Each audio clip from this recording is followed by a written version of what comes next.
Good evening. Welcome to Just Talk TV. And we received some bad news today morning, and I was still in shock about this news. Really, I'm sad about it. That the passing of Diego Maradona, age 60, from Age 60, legend of football, huh? legend of football, an Argentinian hero. Pretty much the guy who many people idolized from a young age. And yeah, this is kind of a sad, really sad news. I don't know. Does like what's your fondest memories of Maradona?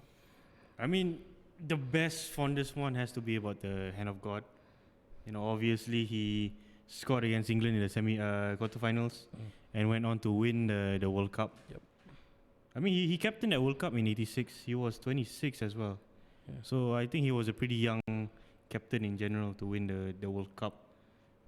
And also, like, even if he did not score with his hand, the skill before where he dribbled through all the defenders was pretty legit. I think that's what made Yeah. that whole performance Yeah. summed up Maradona, right? Yeah, seriously. A moment of genius, a moment of madness, kind of thing. I think before him, no one was ever like dribbling like that ever. No. I don't think even Pele had a No. thing like that before. No, the ball just stuck to him, Yeah. and it was clear that you don't just learn that skill in schools and Yeah. football training academies and all this stuff. Keep in mind, he's like only 5'5" or 165 cm. Yeah, stocky. He's stocky yeah. and pretty short. Yeah. So he was up against like all these Germans and all these English people in that World Cup, yeah. and he was owning it lah. Yeah. Not only that, he also captained the world in the next World Cup in 1990, which they made the final but didn't win. But final still pretty good. Yeah. Also, the Copa America in '89 final as well. Didn't win, but still, it's pretty good. So I think as a captain, he's quite established. The thing about Yeah. Maradona is that he did it all. Yeah. Club, country level. He was that famous Naples, Yeah. Napoli. Let's not forget. Okay, Napoli, so this is the Naples, Napoli thing. mm, Let's not forget when he came to Naples from Barcelona. Barcelona was not a successful spell, but he still made his mark. yeah. But in Naples itself, in Napoli, when he came to Napoli, literally Napoli was a team that only won the Copa America 2 times and participated in the Cup Winners' Cup once. So never in their history were they a competitive league team or a strong team lah. But Diego Maradona came in, they've won 2 Serie A and UEFA Scudettos, Cup. One UEFA Cup. That time UEFA Cup was a pretty legit cup. Yeah, you need to be very powerful to win that. That's right. Yeah. The great thing about Maradona is throughout his career as a footballer and as a manager, say what you want about off the field, I think he loved football so much. Mm-hmm. And, it was just the joy never left. Yeah. Even when he grew older, he tried management, Yeah, he was a manager of Argentina as well. Yeah, don't He forget that. he managed World Messi. Cup. That's He what managed exactly, Messi in a World Cup. And I think it speaks volumes that Messi, even till today, looks up to him, and Yeah. he's somewhat interlinked in everyone's life. You know. His daughter is married to Kun Aguero. Yeah. Yeah, so his grandson Survived has pretty good potential genetically. Yeah, exactly. I just think the joy of football is what encompassed Diego Maradona, and it's such a sad thing that he's passed. I mean, yeah, that's true. We're gonna miss the exuberance. I think there are a lot of things that we liked. He's had a lot of good quotes Yeah, to give. he lived his life. Let's just say that Yeah, he really lived his life. he did. He likes to have fun, if you know what I mean. Yeah, Uh, likes to have fun, and that's how he played football. yep. That The is way true. he ran with the ball, it was like watching like another being. I mean, if you look at the stats, only goal scoring is not that many, but I think he made like a new type of position. He made a new role. He was actually one of the first supporting strikers Yeah. or attacking midfielder. What is now considered a number 10. Yeah, So he was like a pioneer in that. I think before that, you have like deep lying forwards and all out just poachers. They don't do anything else. correct. But yeah, Maradona, I think he really sets the game there. He really encompassed what it meant to be a number 10 as well. Yeah. Like the playmaker role, that fantasy star role, Yeah. very much was a Maradona. And he goes pretty thing. deep. Like what Harry Kane is, he was like even more. Hurricanes. Yeah. Yeah, that's an He drops interesting deep, he drops deep, comparison, Yeah. So, rest in peace, Diego Maradona. We're gonna miss you. Yeah. Definitely will never forget the way he plays football. That's all I know. As a football fan. And also his personality after he retired. Yeah. That too. So jumping in straight away from that, we're going to be talking now about the feud that has been ongoing. Actually, one of the greatest, most bloodiest feuds in football, known as the Mo against Pep feud. The feud between Jose Mourinho and Pep Guardiola. It came to a head last Sunday. Yeah, last Sunday. Man City taking on Spurs in surprisingly what was to be a title clash. I thought it looked like something that Spurs have now done is established themselves at the top of that table, and they had to keep winning to do that. And they have caused a lot of damage for Man City's title hopes. Yeah, in the process as well. So let's talk about Mourinho and Pep. Their head-to-head record. You can see that Mourinho has won about 7 games. Yep. Coming into the game was 6, now obviously 7. Now it's 7, Now it's 7. And 6 draws, and Pep's won 11.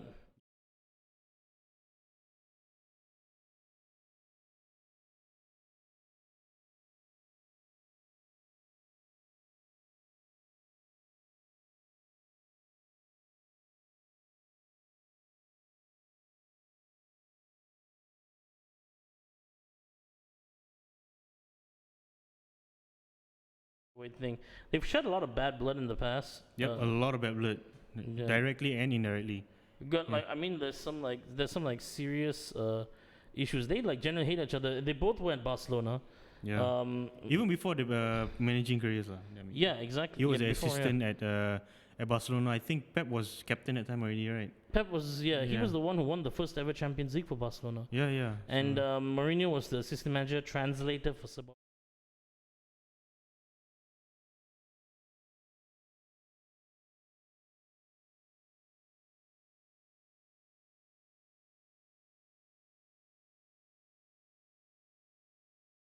Because he played in those systems and those really great teams, especially when Johan Cruyff was still involved somewhat in Barcelona's growth. Yeah. Johan Cruyff had high regard for Pep.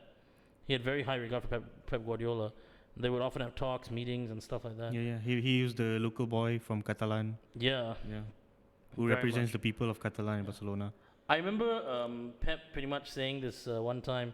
Mourinho had been attacking him in the press. Then Pep comes in.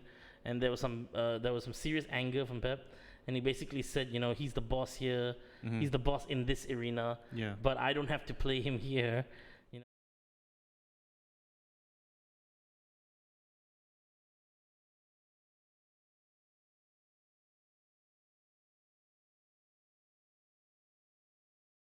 Yeah, that was a very backhanded compliment. Backhanded compliment, man. But you would see also in the games, actually, they were very violent games.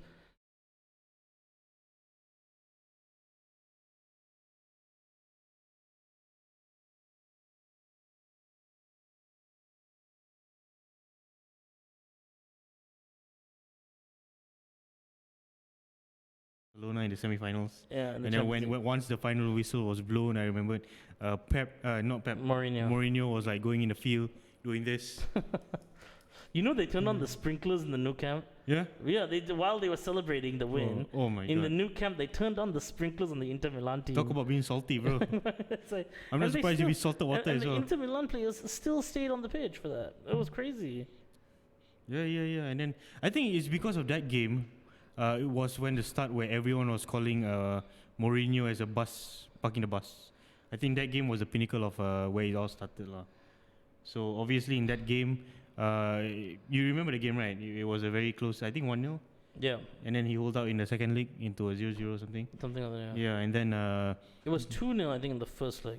Yeah, 2-0. And then second leg was a draw, right? Yeah, it was a goal. It wasn't... I don't think there was a lot of goals in it. Yeah, at the Nou Camp, obviously. So Inter Milan is not going to be attacking there once they already have the lead. So they will just park the bus. They literally were just... Zanetti and all that, talk about hard work. I remember that season. Yeah. Stankovic, Zanetti, I remember Diego Milito in that game was defending only. He was not even attacking. Diego Milito was everyone's cup of tea in that he was the man that time, man. Yeah. He was the man. The thing about the Mourinho Pep saga is so interesting because they're all both so different guys and they're both so different styles. Yeah. Pep is a very one DNA type guy.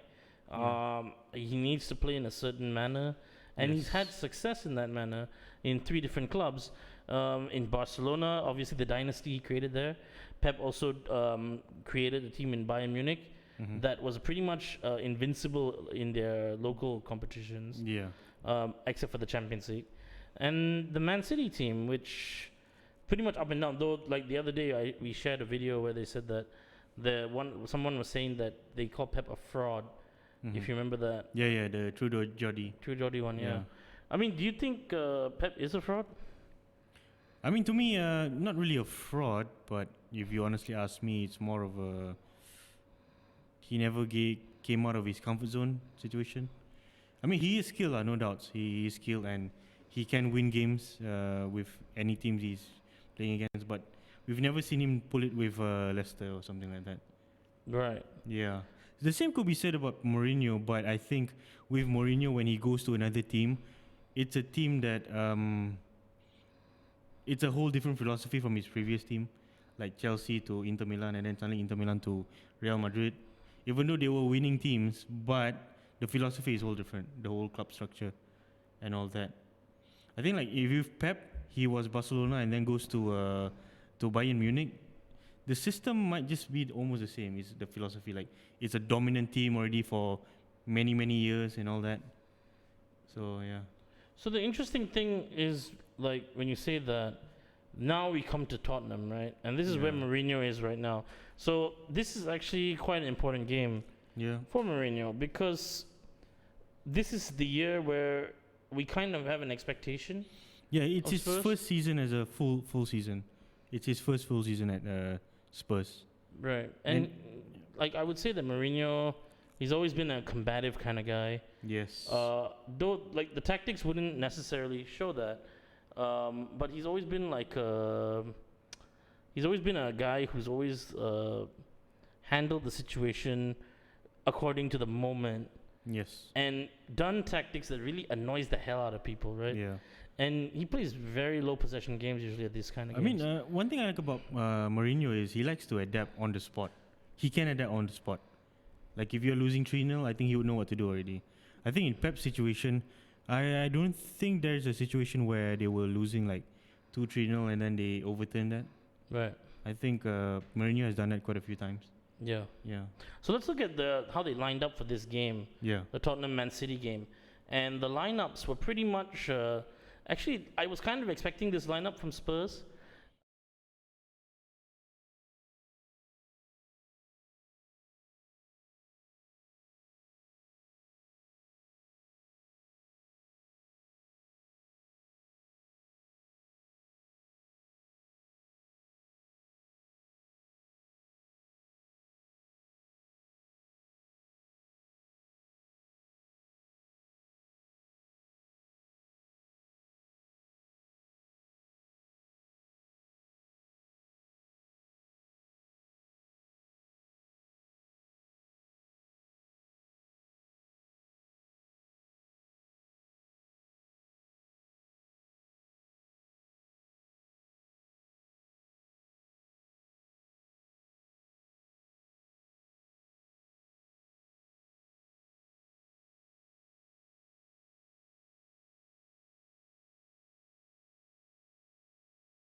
and all that. I think, but okay. No, and that's yeah. I mean that's a But, legit yeah. a legit But shout. obviously he's not that fit lah. So Yeah. so okay. Kyle Walker, who is always gonna be there for a while.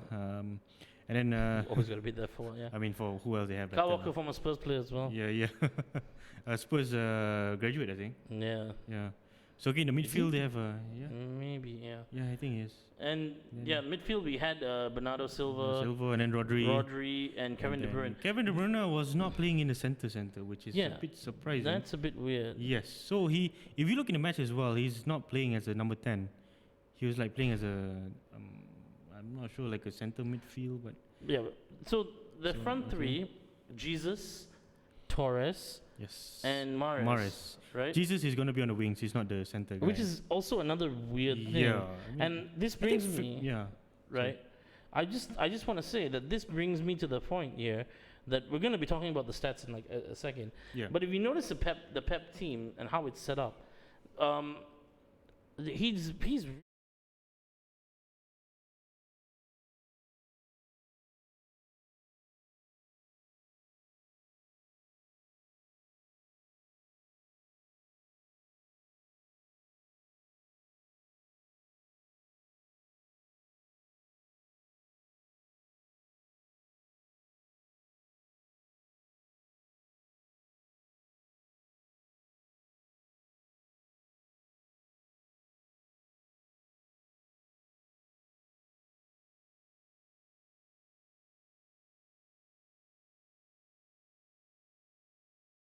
it was a way to play to not get beat, but not a play to go out there and try and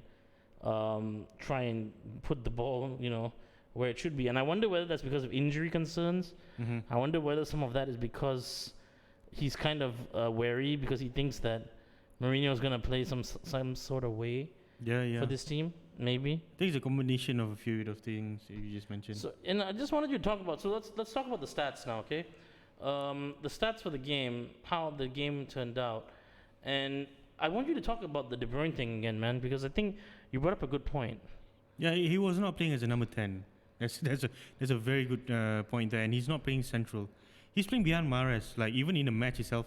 Like as you can see, like even Son was playing wide, but he cuts in the middle. So you would expect De Bruyne to do that, right? But he was not really doing that a lot. He was literally playing behind Mahrez. And Rodri is the one that is doing what he's supposed to do, I think, in that match. This is the thing. This sounds to me like it's a Pep adjustment. Yeah. To kind of keep possession because they kept possession. Yeah, they really kept possession. If you look at the game, Man City kept about 67% possession in this game. Spurs was only 33. That was ridiculous.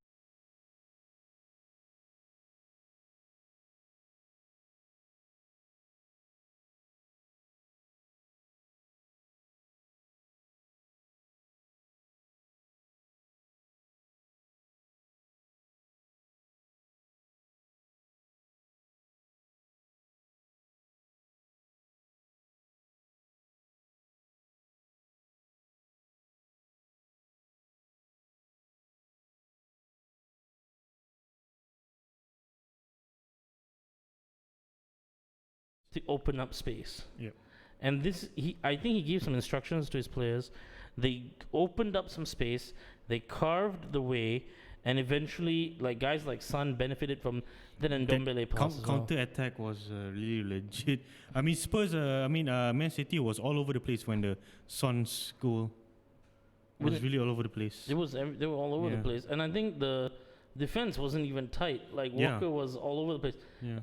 When I said Kyle Walker is one of my guys, right? Like for the season, as terms of one of the right backs of the season so far. But defensively, he did not pick up on Son. Yes. And Son killed him. Yep. Like literally. And then we go to the second half, and the substitutions were made, and Mourinho just spot on with his subs. Yeah, Lo Celso, who ended up scoring a goal as well. And all of that comes from, again, the setup with Kane and all these guys, like hitting in passes. And they just made use of the fact that City's defense wasn't there. And that was the thing that made them, like, seriously downfallen in this case. I mean, because they were not able to handle when Spurs hit them on the break. And Spurs otherwise just dug in deep. Mm-hmm. You know what I mean? Yeah, that's true. Okay, another thing we have to talk about is the shots ratio. So on target, Man City has 5, Spurs has 2, and they scored 2 on target. But total shots, okay, Spurs have 4, and Man City has 22.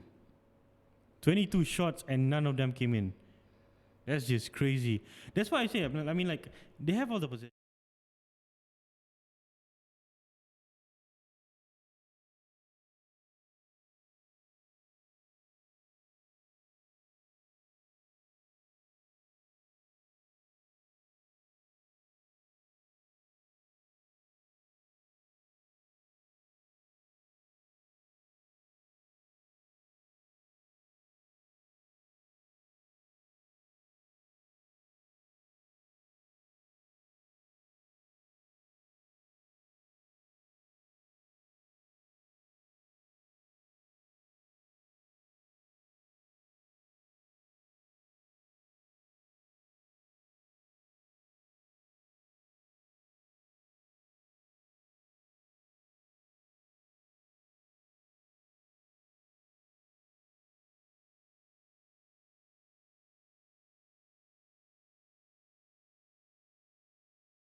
He's pretty much Phil Foden has been really good.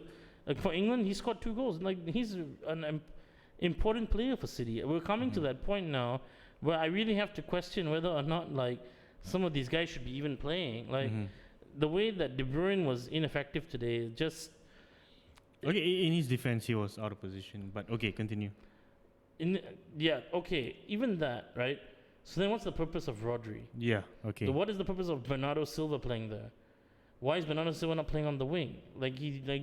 I've seen Pep do that. Yeah. Why suddenly today is he playing deep in midfield? You know what I mean? Why not a guy like Phil Foden? It didn't make sense to me. I don't know what Mourinho has. I think the absence of Aguero is another thing that's really hurting I think Mahrez was really shut down by Regulon. Regulon. Yeah, Regulon. I think Mahrez was pretty quiet in that game. Yeah. He was trying. There's no doubt. He was really trying. But Ferran Torres as well. I Yeah. thought that both those guys. Ferran Torres, for his name's sake, he's not a Fernando Torres. He is not the replacement for They're Sergio. two different Aguero. guys, Dazlan. They're not. He's not going to be a replacement for Sergio Aguero. I do think that Ferran Torres had a great international break. Mm-hmm. He scored hat tricks and stuff like that. Beat Germany 6-0. But Yeah. was he playing center though? No. I think it was in the wings, right? Wing. But then Yeah. again, it's Spain. Okay. Spain don't need to play with the striker. Yeah. Okay. I understand. They can play. They can play any system they want. Okay. Most of the time, anyway. So I just thought that was interesting in that aspect of it. When we come to this Mourinho, Pep talk here now, the situation's reversed. Pep just signed a 2-year extension. Mourinho's on the top of the league. Mm-hmm. The positions are different now. Yes. We're seeing an upward. First of all, is it like, are we kind of sleeping on Mourinho at the moment? I think like a lot of pundits in the UK, like Ian Wright, Alan Shearer, they said that because of this match, you can't write Spurs out. They are title contenders. I think they are in the conversation. I think until the late of this season, they're probably going to chase lah. This is really, really interesting Spurs team right now. The idea that they can even put up this kind of numbers is quite astonishing. But they have a lot of things going for them. Yep. I like the Spurs team because even when Alderweireld went off, they brought on Rodon, who I think is another very talented centre back for them. They've got Harry Kane. Yep. They got Vinicius off the bench. Lo Celso off the bench. I mean, Lo Celso is like gonna be the next big thing, obviously. He's big. Yeah, he's big. yeah. You can see that he's being does a lot of things right for this team. And obviously the goalkeeper Hugo Lloris, captain. Hugo Lloris is the leader, at the back there. No doubt there. I think the Kane-Son dynamic as well. Only that, I think like they have 3 leaders in that team: Harry Kane, Eric Dyer, and Lloris. Right. So I think Man City right now in this lineup, they may lack a lot of leadership there. I kind of want to say like Mourinho's got the edge here. I've always liked the fact that this rivalry existed. because as much as those two hate each other, right? They're both very much the characters of the game, you know.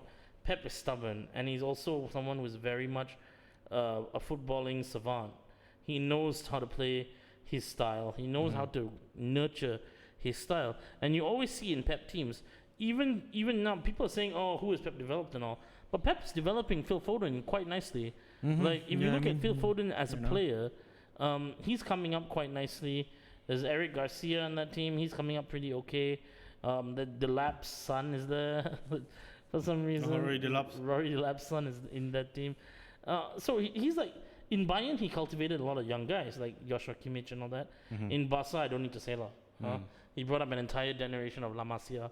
So that's the thing about that is the thing about Pep Guardiola that I really think needs to be stated. He's doing a job, but are City title contenders right now? I think with Pep's current style, it's hard for them to be that. They've lost too many leaders. I think City, yeah, it's true.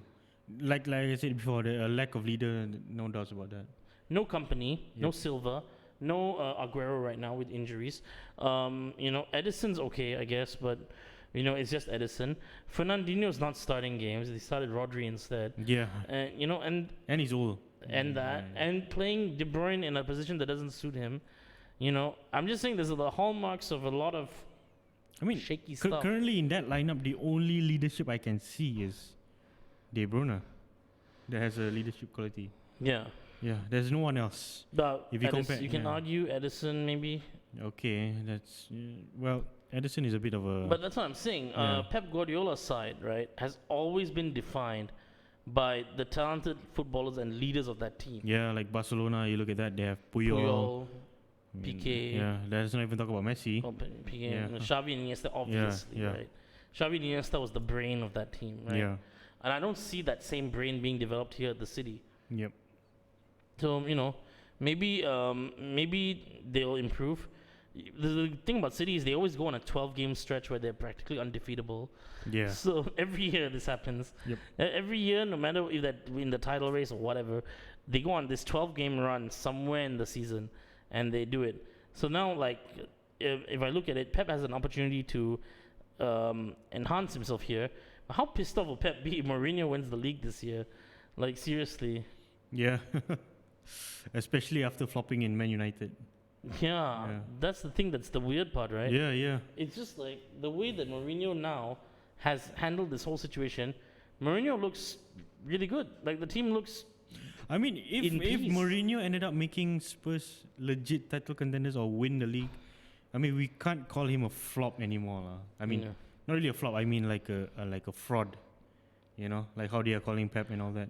Look, I've never thought Mourinho was a fraud. I mean, Mourinho was never a fraud. In Porto, a way, Inter, you know, Chelsea. Like, okay, people were saying like Porto, okay, they were already winning the league there, but then he did Champions League. He won something special. He won the UEFA Cup and then the Champions League back to back. So they can't see the domestic thing there is a fraud because they dominated Europe as well. Yep. I mean, I remember that Porto team in the UEFA Cup and the Champions League, they were unbeatable. Yeah, and practically they got pushed when. All the players got pushed to every other team when Mourinho left. Yep. And also, okay, Chelsea, obviously, because of money and all that. He made them champions and all that.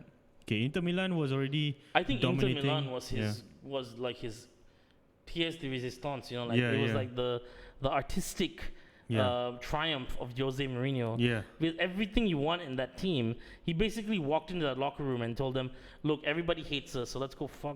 Yeah. Because let's look at Inter Milan. When he came to Inter Milan was already champions for a few years, but champions.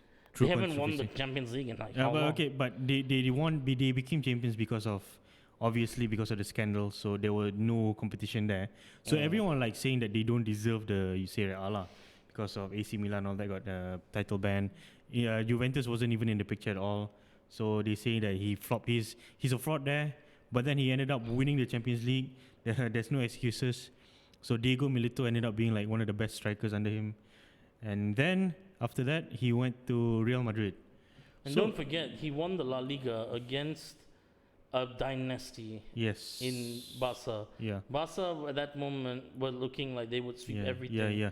To And be Mourinho did honest, make it on, Mourinho did made Pep change his philosophy a bit in that 2011-2012 season where Real Madrid won. And then let's not forget that I think in 2010-11, Pep actually stopped. Jose actually stopped Pep from winning another treble by beating them in the Copa del Rey. Yeah, I remember that. Yeah, and I think Mourinho is the first guys that actually truly made Ronaldo a central player. I remember he played the Copa del Rey in 2011 or 12. He played Ronaldo in a 4-4-2 in the middle there, and everyone was like, "What the hell is he doing? He's a winger and all that." So like he made Ronaldo like a striker. Yeah, that's pretty much like that's that's okay. In essence, right? We spoke a lot about Pep changing positions and stuff, and Mourinho does that too. Yes. But I think Mourinho does a better job maybe selling it to the player than Pep has done in the past. I think like Ronaldo, like, he's like normal. I think like people now, if you tell them like Ronaldo was once a winger and is known as a winger, everyone will be like shocked, you know? Yeah, he's definitely. like a central guy, I think like, as you said, I think he really does make the player confident in his selling. He does. I think he does. How he treats players is so... Look, with every one person, you can have a different way of treating people, right? Yeah. A lot of people loved Mourinho's way, and a lot of people hated Mourinho's way. Let's just say like this. Mourinho's famous for... Mourinho buys a Ferrari and he will drives it like a Ferrari. Whereas Pep will buy a Ferrari and drive it like a Fiat. Which is... then again, Pep will look after the Fiat and make it perform well. Mourinho kind of like goes and crashes the Ferrari. Yeah, but then again, like, end of the after the race is done. But after the race is done, so like Mourinho, he pretty much used the car already for his purpose, you know. You can say it like that, or you can say that he doesn't last more than 3 years, lah. Yeah, okay, lah. Which is what everyone says. Mourinho doesn't last in the club for more than 3 years. Okay, but then within the 3 years, he made a big impact that the club will have a foundation. True. No doubt. I think at Chelsea. I think Pep has done a better job at that. Look at how Bayern have done. Look at how Barca have done when he left. The transition period was good for those clubs, right? It was very different from when Mourinho left, let's say Chelsea or any of the clubs that he's been in. That is true, but does that just show how much of a talent Mourinho is? Also, as well, like if he left you a champion team, like okay, if he left you a team that is already champions the previous year, and then it's the same team, but ended up the next manager is not performing with it, is it really Mourinho's fault? For example, is it really his fault? Maybe not. Yeah, I mean, essentially it's the same team. I would say that the hallmark of a great manager is usually to leave the club in a sustainable manner. Some great managers do that. Yeah, okay, that's true. But then some great managers doesn't do that as well. I suppose. Obviously, Brian Clough. Alex Ferguson. Alex Ferguson, Brian Clough. Okay, controversial one, Kenny Dalglish. Kenny Dalglish, yes. So I mean, it doesn't mean it doesn't mean they're a bad manager if they leave that the club will go down. Doesn't mean they're bad. That just shows that maybe they are just that good. Maybe. I mean. Okay, so I want to end this segment with this question for you. If you were a football player right now, who would you rather play under? Jose Mourinho or Pep Guardiola? For me, obviously, it's going to be Jose Mourinho. For you?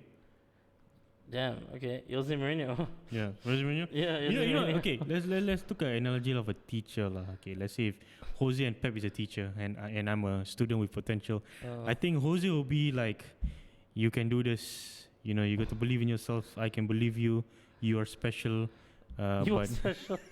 You know, does Jose actually say you are special? I mean, I'm just saying, you know, he will make you feel like he will know your qualities and he will make you know what your qualities is. He probably come in and say, Class 2, Class 3, thinks you are losers. I mean, you are not losers. Yeah, I'm serious. I think Mourinho will do that. But then will Pep, I think Pep will be like, you are not good enough. You have to improve yourself. Please improve yourself. You have to become the best. In defense of that approach, it does work, but not with everyone. I know we like Mourinho. Yes. I wouldn't mind. I would love to play under a guy like Mourinho, right? Yeah. But if in Pep's defense, right, he has a certain standard of expectations, right? Yes. And that means that if he acknowledges you, you know for a fact you can do it. Okay lah. In his defense, he's proven himself as a player as well. Well, Mourinho was never a player. But don't forget, Mourinho has been an educator. Like, Yes. he's the guy that went to teach the youth kids. Yes. Piqué, Xavi, Iniesta. Not all like these that. He guys. started at the club as a translator only. Yeah. Yeah. Like literally, and then Bobby Robson saw something in him. It's like, okay, I think this guy can be a guy. Why I would like to play for Mourinho is because I think Mourinho clicks more with my personality. Yeah, that's Like true. it's more like he knows how to push my buttons Yes. and he knows what to say. Like He's like that annoying uncle that will be like, you know, you have potential, but you can do it. yeah. Yeah. But then after like 2 or 3 years, he starts throwing shit against the wall, Yeah. and that's when we know, like oh crap, okay, I need like some So, space here. But then the thing is like, I need some space, but at least I'm already a winner. Also So true. yeah, he'll make you a winner lah. All those things of him having a problem, it's just it happens after you're winning lah. Except for Man United lah. Okay. But so you know, like he said, his biggest achievement is finishing second with that Man United squad. I disagree, but then again, He he's said him. so, yeah, He's he said so. he only he can control what he says. Yeah. I honestly feel his biggest achievement is Inter Milan. Yeah, That's what I feel. that's true. So, guys, what do you think about Pep and Mo? Who do you think is the better manager, and who would you like to play under? Comment below. Please don't forget to subscribe and like, and we'll see you in the next segment. See you guys.